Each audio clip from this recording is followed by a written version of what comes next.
everybody, Peter here. Thanks for joining me on the channel, Legally Speaking with Peter. Topic today, pets versus service animals or emotional support animals. What's the difference and how do you know? Increased a lot. What does the law have to say about the difference between these types of animals? Where can pets go? Where can service animals go? And emotional support animals, where can you take them? We all know that people love their pets. I do too. I grew up in a family where we had a lot of animals that I guess you would call pets. I mean, we lived in the suburbs. We did not live out in the country, but we ended up having a whole menagerie of animals. I mean, dogs and cats and chickens, and we had a horse at one point and a mouse and all kinds of things. So I grew up with animals surrounding me.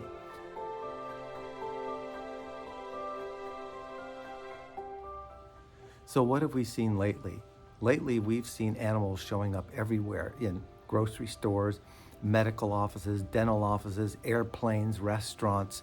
I mean, you see people with their animals inside of places where 10 to 15 years ago, we never would have seen this kind of thing happen. In fact, if somebody would have tried to bring an animal inside of one of these places 10 or 15 years ago, they would have been stopped at the door and asked to leave with their animal.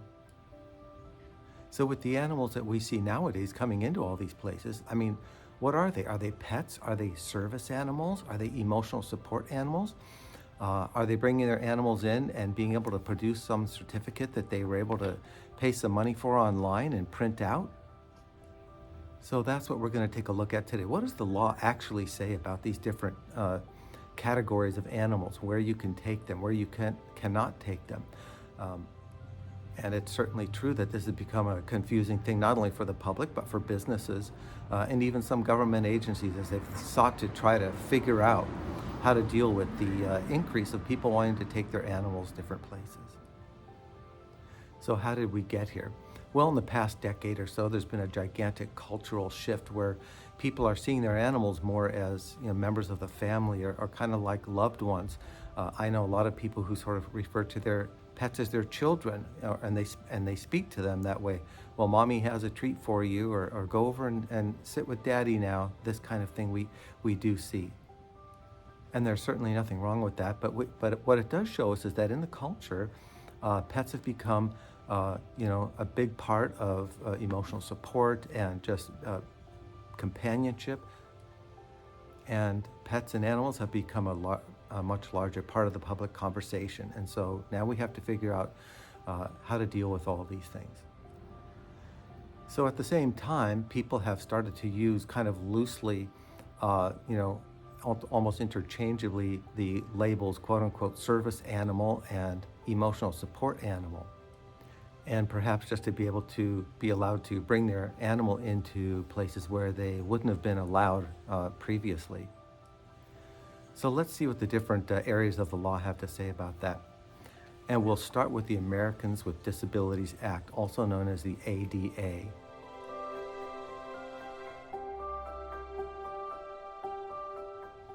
So under the ADA, a service animal is a dog, and in some limited cases, a miniature horse, that's specifically trained to address some of the needs of the person's specific disability.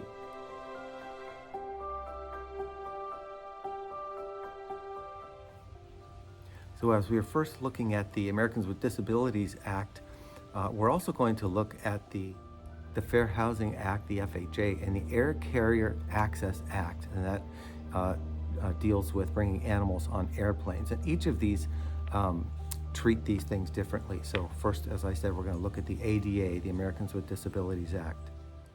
So remember, the ADA, we said that it's a service animal if it is individually trained to address the specific needs of the person's disability. That's a service animal. That means a dog isn't just a companion that we might normally think of them as. It's performing specific trained tasks. For example, guiding somebody who's blind, guiding somebody, helping somebody who's deaf, assisting them, giving them certain trained nudges or cues when something's happening around them that they need to know about. Detecting a seizure before it happens. This has become an extremely important area of training for service dogs especially. Um, and also reminding people to take medication. And these animals are specifically trained to do these amazing things, and it's wonderful. So where does that leave an emotional support animal? Well, taking the definition of what we just talked about regarding a specifically trained animal, an emotional support animal is not specifically trained to address the specific tasks or needs of a person with a disability. And so an emotional support animal is not considered under the ADA a service animal, and it doesn't qualify to be one.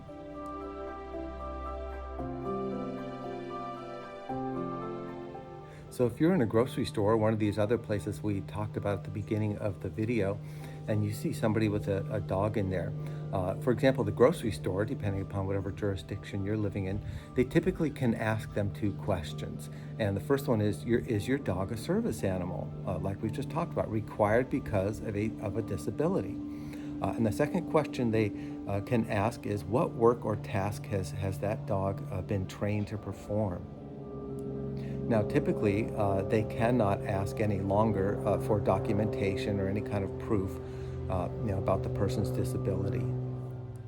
So now we're going to move on to another area of the law that's tried to deal with this, and that's the Fair Housing Act, the FHA. Remember, we talked about that we're going to look at the ADA, Americans with Disabilities Act, and now the FHA, Fair Housing Act, which is where you get most of the information and rules that apply to emotional support animals.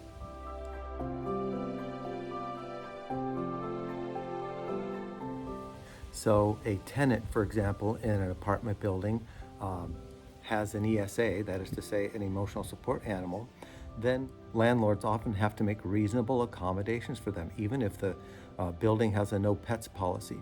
So you're going to have to, wherever you live in whatever jurisdiction you're in, make sure that that is accurate, and to know what the rules are and what you're allowed to have if you're a tenant. Now, all of that to say that does not mean that an emotional support animal can go anywhere that, for example, a service animal can go. This is one of the areas that has been a point of confusion for businesses and for even the government, trying to figure things out, especially when COVID was raging and people were bringing their animals with them more often.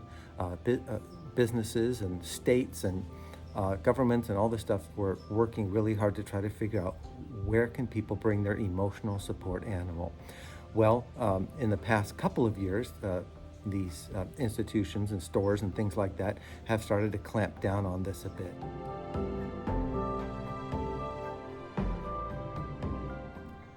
For example, businesses like restaurants and grocery stores and the like now can ask the person with an animal that the person believes is their emotional support animal not to bring them inside. In other words, grocery stores and things like that can now start to say no, unless they want to allow it. And that's a different story. The business owner can do that if they want to allow it. So all of us trying to be good and thoughtful neighbors and people who visit businesses would do well to politely ask the business, is it okay if I bring my emotional support animal into your store? So now that brings us to what in the world about airplanes, okay? I mean, we've all seen people bringing their dogs on airplanes in recent years. In fact, I was on a recent flight one time, and I was in coach, and I was sitting on the aisle, and the only seat that was available was the middle seat between me and the person by the window. And I saw, and the plane wasn't even, heavily filled with people just yet. So I saw a lady coming onto the plane with a little animal in her arms, not in a cage, not wearing a vest or anything like that. And she brought it down the aisle, and I thought to myself, just watch. This person's going to end up sitting right next to me for this cross-country plane flight, and I'm in coach here, and it's going to be difficult, and the dog's going to start barking and yapping and urinating or whatever it is that dogs do, and it's going to make for just a hard ride for me. And of course, she came and she sat down right next to me. Now, what I do have to say is I was amazed and surprised that that dog did not make one sound.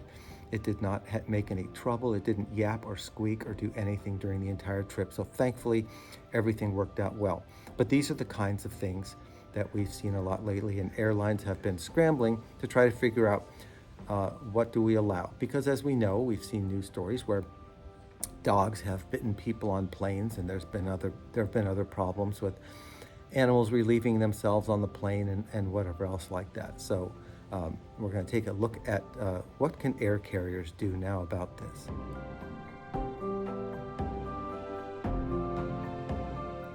So the Air Carrier Service Act used to allow emotional support animals on planes, but after years of abuse, and by that I mean people were literally bringing peacocks and pigs and things like that onto airplanes. After years of abuse, the laws and that the Department of Transportation changed all the rules on this back in 2021. Now, typically only trained service dogs, like the ones that we were talking about earlier, are the only ones that are guaranteed allowance to come onto airplanes. But you may want to just check the rules to make sure that if you plan on taking a service animal on an airplane, that you're going to be okay to do it. Emotional support animals, on the other hand, airlines can treat them as pets, and they can regulate what they're going to do with those, like requiring them to be crated or pay some sort of standard pet fee or something along those lines. So check with your airline what they allow if you have an emotional support animal as to what they will allow you to do on your flight. So it really ends up being that businesses are the ones that can be caught in a tough spot with regard to these things. I mean, if they deny an actual service animal, then they can risk, a discrimination complaint or something along those lines. But if they allow every kind of animal to come in and someone claims it's a service animal and it's not, then the business can risk health issues, they can risk safety issues and liability issues. Not too long ago, my wife went to have her hair done at the hair salon where she usually goes, and a woman came in with a dog, and I don't know what it is, but like I told you, my wife is afraid of dogs and she doesn't like to be around them, and they make her very nervous. And of course, this dog made a beeline for my wife, went right over to her. I don't know if, my wife's fear of dogs or being uncomfortable around them sends off vibes or something to these dogs that they just come running straight to her, which really upset my wife. And she had to talk to the store owner there and just say, listen, if you're going to allow these people to bring dogs in here, it can upset other people like me who are scared of them, and of course they bring in whatever it is they are bringing in that may cause a health issue. So my wife had to stop going to that salon because somebody brought a dog in there. So business owners are in a tough spot. Do they lose a customer? Do they get hit with a complaint if it's an actual service animal? And they have to figure these things out. So if you are a business owner and you have a shop or a store or something like that, you can follow that ADA 2-question rule I told you about, and you can do it politely. One helpful thing you can do is at the door, put up a sign that says service animals allowed, but pets and emotional support animals are not permitted.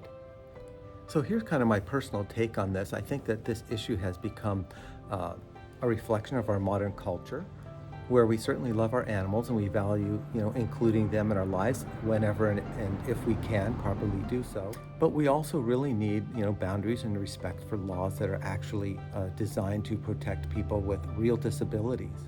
The rise in kind of fake animal gear and, certificates, it really kind of hurts the credibility, of people who truly depend upon their trained animals to help them out. It's not just an ethical issue now, it's a legal one. So next time you see an animal in a public space, just remember a couple things. Not all service animals wear vests, and not all animals with vests are legitimately wearing them. And there are real specific legal standards defining the difference, which we've talked about here today. So what's the bottom line in all of this? Well, if you're a business owner, know what your rights and your obligations are. And if you're a pet owner, know where your furry little friend is allowed to be and where your animal is not allowed to be. Be sure to like and subscribe if you found this content helpful. Click on the little bell so that you can be notified when we post other videos and additional content that delves into other legal issues that come up in daily life that we all kind of have to deal with nowadays.